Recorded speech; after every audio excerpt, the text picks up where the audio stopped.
I would like to share with you some of the ideas about the context.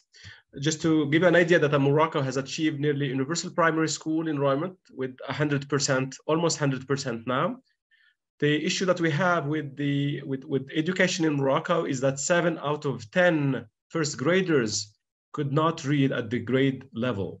And I experienced that in a project that I'm recently working on in Morocco, that we still have the same issue.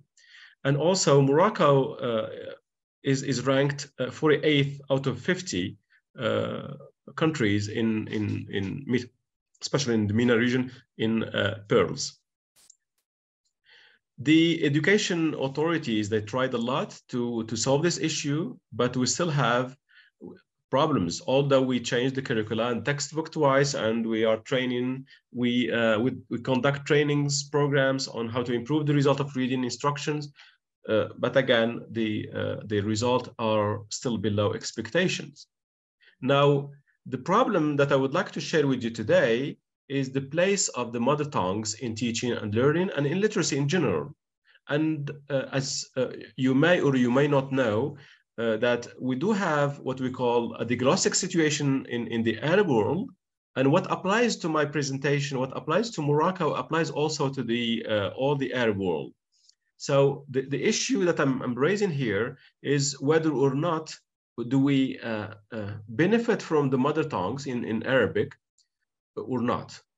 And by talking about the glossic situation, I'm talking that what we have in our daily conversation and the language of the day conversation is not what we are teaching or what we're using in classes.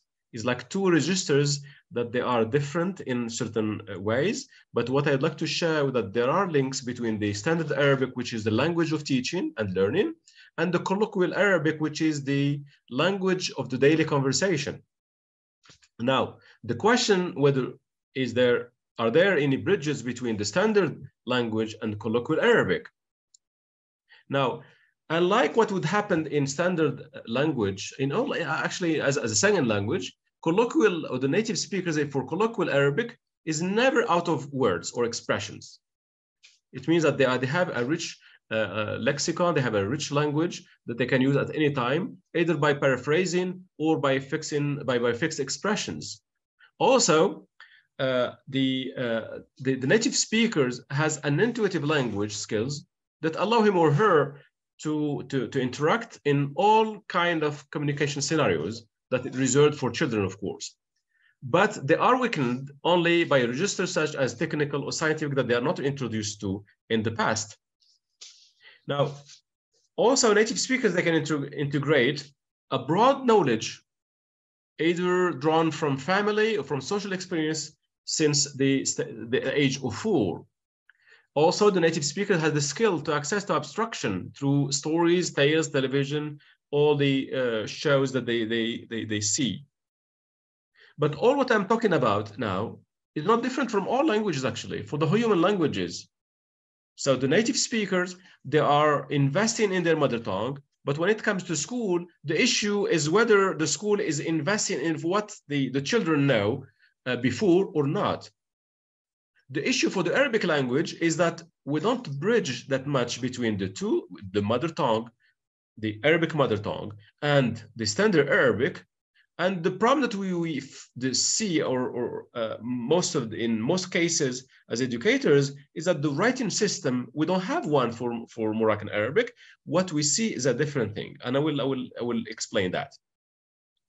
So for the Moroccan, now imagine that I'm asking you, and this is what I do. This is an exercise to ask students to describe what is a transparent language and non-transparent language, because when students they come, especially non-native speakers, when they come to a class I'm teaching, they said that Arabic is a difficult language, and all the time it's a negotiation between. But I told them, okay, let's explain. Let's ask you just a simple question about the sound sh in English. Is there any letter that like S, for example, B? You have one letter, one sound. Do you have an equivalent letter for the letter sh? They say yes. Not one letter, but two. So what is these two? They said SH. They said, okay, that's fine. So what the problem that we have, as you can see, So the phonetic, that is what is read when you say, okay, in English, SH is the sound sh. Let's write in what you have said. Nation, I would write it with SH, special, SH. So all what you see in red is exactly what I'm transcribing, exactly what my students or adults in general, when ask them a question about sh sound, how you can transcribe it in English. So when I start writing nation with SH, special, mission, expansion, tissue, shin, for example, they say, no. It's not the case all the time. So I gave them, this is like 12 words. So they said, no, all the nation, for example, is written with TI, special with CI, mission is 2 C's and I, expansion in one SI, tissue, etc. Why I'm bringing to you this example, just to tell you that when we are writing Moroccan Arabic, we stick to the level of phonetic transliteration. We did not get to the orthographic point. It means that the Moroccan Arabic or all the Arab dialect, they stick to the home conversation and to the red line. They say to writing it in what you see in red for English. But when it comes to school, we are not investing on colloquial language in school. So what you see is that the colloquial Arabic is not transcribed orthographically, but it is transcribed phonetically, which means in terms of phonetics, you may write the same word, you may hear the same word with different accents. So if there are different accents, it means that they have different transliterations. So the issue that we have now, whether or not we do have one dialect or several dialects, for example, let's say that we'll stick to Morocco. Are these dialects connected in terms of linguistic structure, lexicon, for example? Can we rely on the dialects to develop the teaching of the standard Arabic and literacy? Are teachers well-trained to build bridges between MSA, which is standard Arabic, and colloquial Arabic? Now,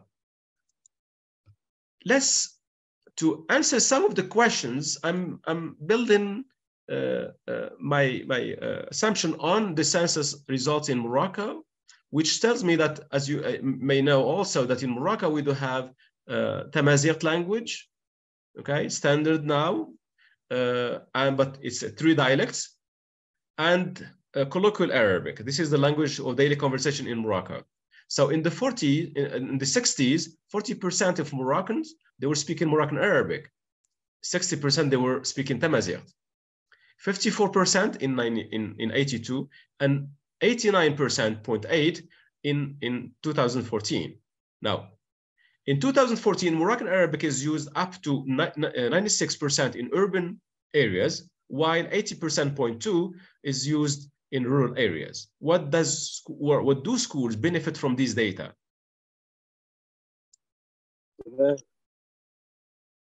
I'm sorry? Okay, so out of, I worked on a dictionary of Moroccan Arabic, I published in 2017, and I was looking at the dictionary and compared to the Hans Ver, which is the Hans Ver dictionary of standard Arabic. Out of 178 roots that begin with the letter Kh in Arabic, 126 roots occur in both standard and Moroccan Arabic, which represent more than 70%. So, having said that, in a human language, in which colloquial language and standard language, they shared about 70%, they are considered as one language.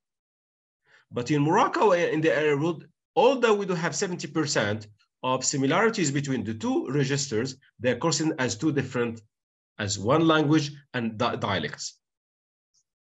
So the lexicon now, when you see this data, the lexicon, morphology, phonology has a great impact on children's reading skills development, but we don't use all this savoir-faire or all these background students come.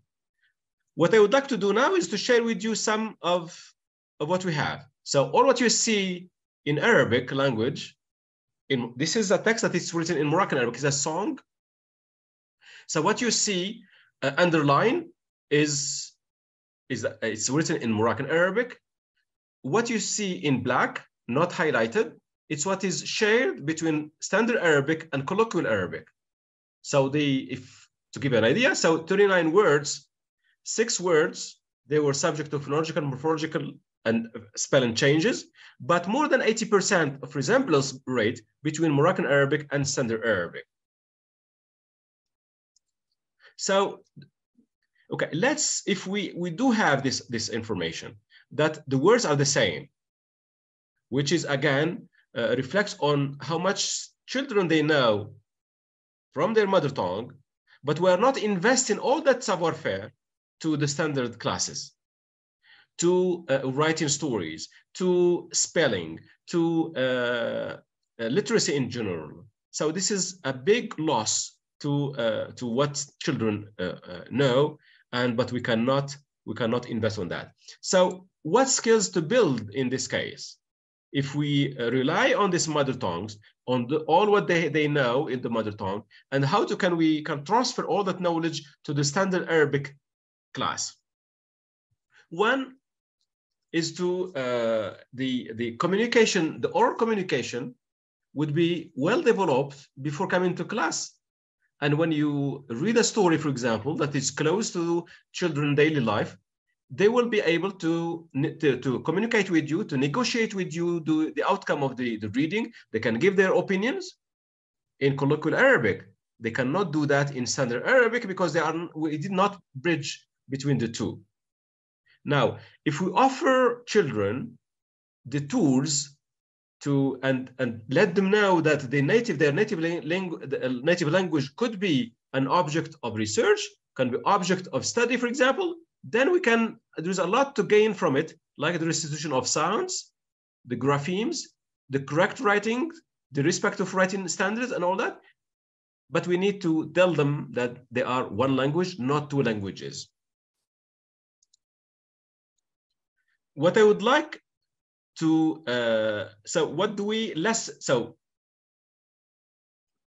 So the other elements that also would like to do is that when you work on, for example, if you are using the phonemic awareness, for example, if you are applying, for example, the syllabic approach, for example, to teaching the language, most of the tools that we are using for the phonemic awareness, they are used in the colloquial Arabic.